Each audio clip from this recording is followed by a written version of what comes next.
साल 1903 में कोणार्क सूर्य मंदिर के मुख्य दरवाजे को अचानक रेत से ढककर बंद कर लिया गया। इस घटना को करीब 119 साल बीत गए। आज तक भारत सरकार ने इस दरवाजे को नहीं खोला। जब आप कोणार्क मंदिर में जाएंगे तब आपको मंदिर का मुख्य द्वार बंद दिखाई देगा। आप इस मंदिर के आसपास वाले हिस्से में घूम सकते हैं, किंतु इस मंदिर का वैभव रहस्य इस मंदिर के अंदर ही है, पर मंदिर के द्वार बंद किए गए हैं।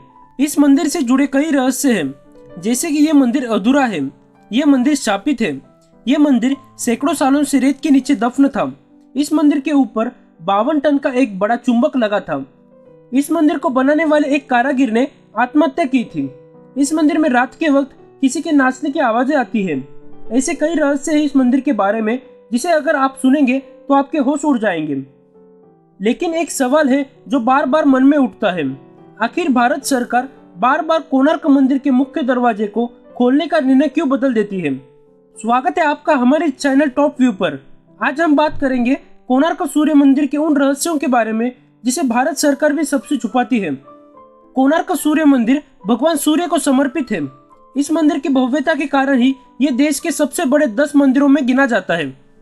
कोणार्क सूर्य मंदिर ओडिशा राज्य के पुरी शहर से लगभग 23 किलोमीटर दूर चंद्रभागा नदी के तट पर स्थित है।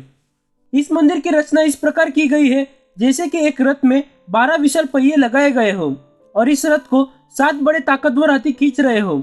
इस रथ पर सूर्यदेव को विराजमान दिखाया गया है। ऐसा माना जाता है कि मंदिर के ये 12 चक्र साल के 12 महीने दर्शाते हैं और हर चक्र दिन के 8 पहरों को दर्शाता है। मंदिर की कलाकृति में जो इंसान पैसे और घमंड की लालसा रखता है, ऐसे इंसान को हाथी और शेर के नीचे दबा हुआ दिखाया गया है। इस मंदिर के बारे में कहा जाता है कि श्री कृष्ण के पुत्र शाम को सांप से बड़ा रोग हुआ था। उन्हें ऋषि कटक ने इस सांप से बचने के लिए सूरज भगवान की पूजा करने की सलाह दी थी।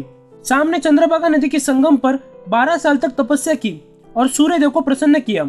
उसके बाद सूर्यदेव ने उनके रोग का नाश किया था। बाद में शाम ने सूर्य भगवान का एक मंदिर बनाने का निश्चय लिया। चंद्रभागा नदी में शाम को सूर्यदेव की एक मूर्ति मिली थी। ये मूर्ति सूर्यदेव के शरीर का ही भाग से विश्वकर्मा ने बनाई थी। शाम ने मंदिर में इस मूर्ति को स्थापित किया और तब से यह स्थान पवित्र माना जाता है। कोणार्क मंदिर के बारे में यह भी कहा जाता है कि यहाँ आज भी नर्तकियों की आत्माएं आती है। कोणार्क के पुराने लोगों का ये मानना है कि आज भी यहाँ पर शाम को नर्तकियों के पायलों की आवाज आती है, जो कभी राजा के दरबार में नृत्य किया करती थी। ऐसा भी कहा जाता है कि मंदिर के ऊपर 52 टन का चुंबक रखा हुआ था। इस चुंबक को विदेशी आक्रमणकारियों ने तोड़ दिया था। मंदिर के ऊपर रखे गए चुंबक के चलते समुद्र से गुजरने वाली नाव, जो कि लोहे की बनी होती थी, इस चुंबक की ताकत के कारण उन जहाजों को नुकसान पहुंचता था। अपने नाव को बचाने हेतु नाविक इस पत्थर को निकाल कर ले गए। ये पत्थर केंद्र शिला का कार्य कर रहा था, जिससे मंदिर के दीवार के सभी पत्थर संतुलन में थे। इसके हटने के कारण मंदिर की दीवार का संतुलन खो गया और वो गिर पड़े। मंदिर के पंडितों ने बरसों से इस मंदिर की मूर्ति को रेत में दबाकर छुपाए रखा था। बाद में यह मूर्ति पूरी बेच दी गई और जगन्नाथपुरी के मंदिर में रख दी गई। बहुत साल बाद रेत में दबे इस मंदिर को खोजा गया, लेकिन इसके कई हिस्से बहुत ही बुरी हालत में पाए गए। बाद में 1901 में उस वक्त के गवर्नर जॉन वुडबर्ग ने इसके चारों ओर दीवारें उठवा दी और उसे पूरी तरह से रेत से भर दिया गया ताकि ये सलामत रहे और इस पर किसी डिजास्टर का प्रभाव न पड़े।